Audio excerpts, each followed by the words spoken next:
Hello' guys, কি খবৰ আপোনালোকৰ? আশা কৰোঁ সকলোৰে ভালেই, মোৰো ভাল। আজি দেখাব বিচাৰিছোঁ আপোনালোকক এটা কেকটাছ, বহুত সুন্দৰ কেকটাছ, মামিলেৰিয়া ভেৰাইটিছৰ কেকটাছটো।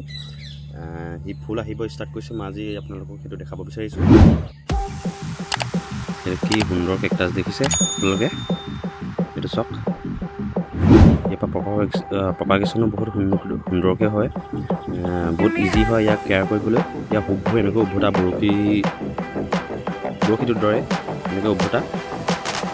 অকণমান দিগদাৰী আছে যদি ওচৰৰ পৰা চাই, কেনেকৈ যদি চকুৱতে কৰিব লাগে বা হাততো পিন্ধে তেতিয়া পটককৈ এখাই নাহে, লাগি ধৰে।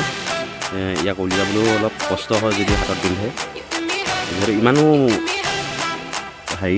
মানে ভয়ানক নহয় আৰু যেনেকৈ ভাবিছে বৰশী গোটেই সোমাই যাব।